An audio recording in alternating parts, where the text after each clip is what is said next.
Beleri është askush i vetëm. Por fuqia që i jepet nga mbrapa, në ta shkot që ai përfaqëson një lobim shumë të madh. Beleri është vetëm maja i icebergut. Dhe kur Beleri i vë autoritetet tona përpara në këtë formë, imagjinoni çfarë do të bëjë icebergu poshtë kur dali sipër. Se çfarë është? Ne patëm një fat që partia Gimi Art u shpall Mongrata, dhe u shpall parti terroriste, dhe u shpërbë. Por nuk u asgjësua fryma e saj. Tjetra, ne patëm një avantazh tjetër. Greqinë e kapi kriza në 2008, se deri aty na mbytën me ato pensionet. Me ato pensionet që paguheshin në territor shqiptar.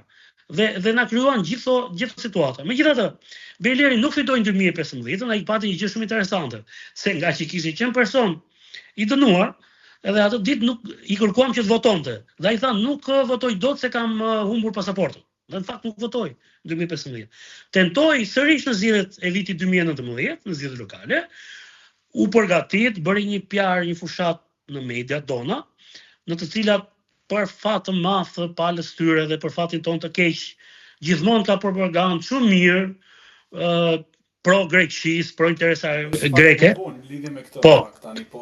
Jo se do t'i bie shkurtë kjo se e shoh. Pra, Beleri është një nga personat, po themi, të cilët kanë ndikuar në vendimin ndaj autoriteteve greke për ju?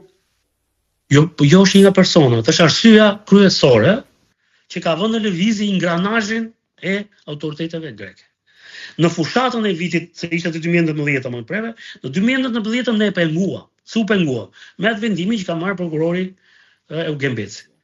Po, ai e pengoi, dhe ai e nisi hetimin, pse e nisi në atë moment? Sepse parashkruaj ngjarje. Po s'hapej në atë moment, ngjarja e Peshkëpis me 2 dëshmorë ta dheu pa autor, siç i mbajmë ne, pa autor, ne e dim shumë mirë se çka bër, po e kemi pa autor. Mund të parashkruaj. Pak më vonë lidhe me këtë çështje në fakt tani, po ti mendon që Beleri ka qenë pjesë e grupit që sulmoi nuk mendoj unë. Shiko. Në vitin 1994, bazuar në kjo është një gjë që çfarë thuan në referuar mediave greke. Kjo është një gjë që nuk e mendoj unë. Kjo është një gjë që e kanë dokumentuar autoritetet greke, është publikuar në media greke, është në dosjet tona. Në atë dosje ti mund ta pyesësh prokurorin më vonë, në ato dosje që kanë asgjësuar. Sot kush dosja e shërbimit informativ për ngjarjen për 10 pritin e 94-s dhe për 19 marsin e 1995-s? Kush dosja e shërbimit sekret ushtrisë shqiptare? Kush dosja e prokurorisë Gjirokastës? Kush dosja tjetër pastaj penale?